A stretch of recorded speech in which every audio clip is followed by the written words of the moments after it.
Bom, meu nome é Milena, né? Eu sou terapeuta ocupacional, especialista em neuropediatria, né? Terapeuta de intervenção precoce e naturalista e também pós-graduanda em AB Estratégias Naturalistas.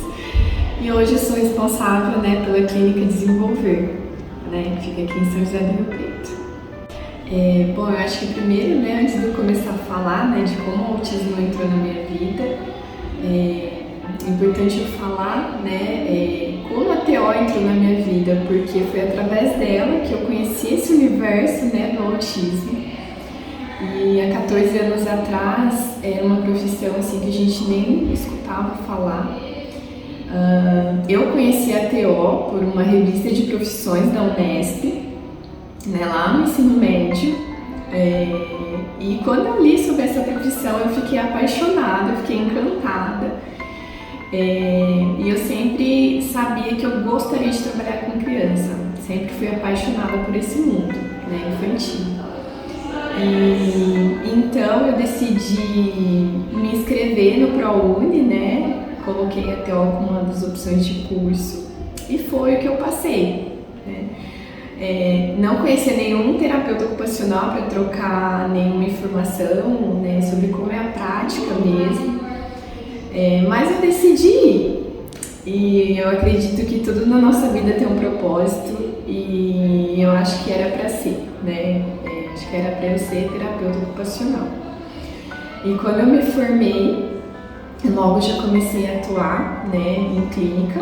E na clínica a gente recebe várias demandas, né, de transtornos, patologias, e foi aí que o autismo começou a entrar na minha vida.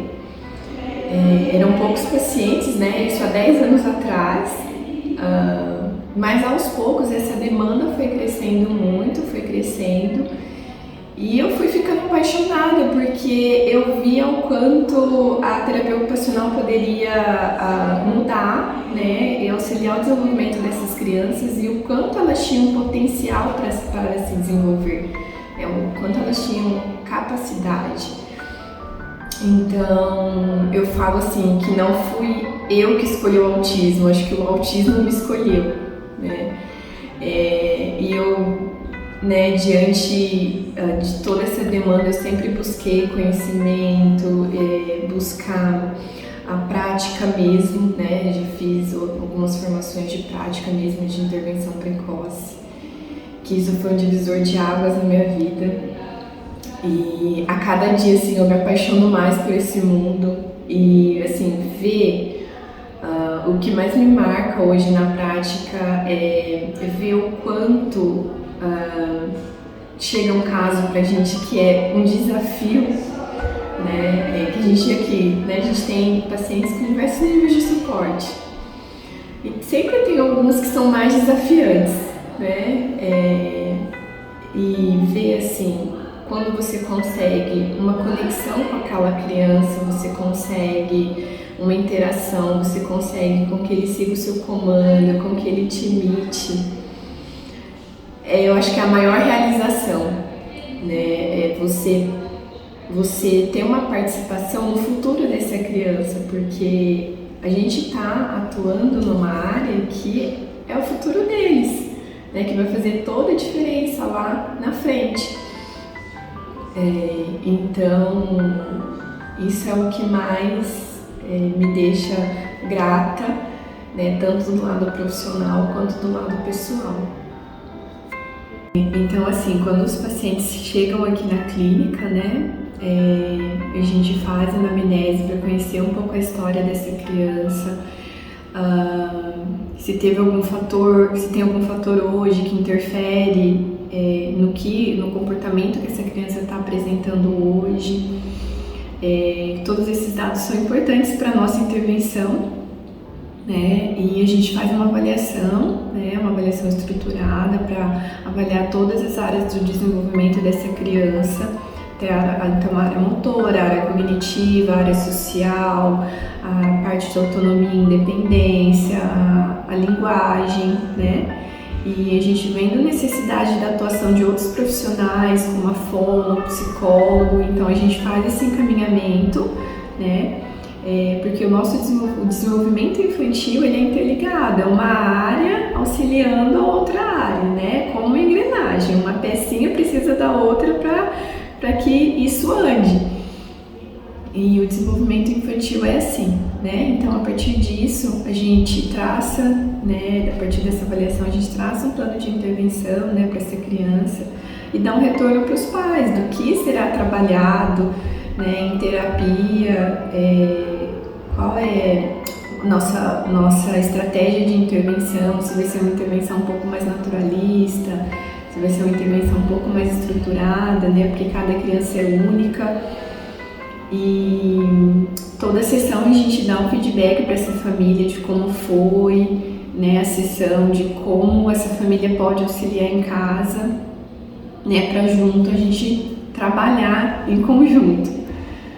Tem um caso assim que me marcou muito, né, que foi de uma mãe que chegou, né, com angústia, porque o filho tinha um atraso no desenvolvimento.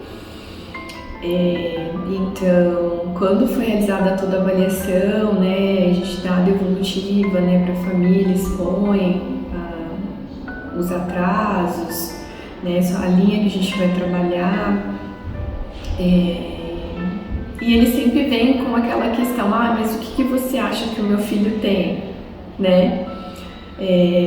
Eu sempre falo, não sou eu que fecho o diagnóstico, mas ele apresenta tais características, né? E isso me leva a pensar que pode ser um TEA.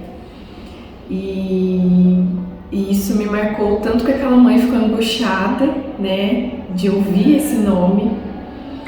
E ela chorou muito aquele dia, algumas semanas. Ela não aceitou no começo, né? Passou por aquela fase do luto. E o que mais me marcou depois foi ver o quanto ela se transformou, né? Porque ela foi buscar conhecimento, ela foi trabalhar com o filho dela, né? Diariamente. E ela mandava vídeo de como ela estava trabalhando, do que a criança estava avançando, né? E a gente via também na terapia, né? A gente fala que o tratamento é uma parceria, é família e o terapeuta, né? Sem essa parceria a gente não consegue. Então, esse caso assim, é um dos casos que mais me marca, porque esse mundo ele é transformador, né? Você começa não aceitando e lá na frente você se torna uma outra pessoa, né? Você fala, nossa, eu consegui isso, meu filho conseguiu isso porque eu me doei, eu auxiliei no desenvolvimento dele e junto com as terapeutas, né? Nós estamos conseguindo favorecer o desenvolvimento, né, ali da criança.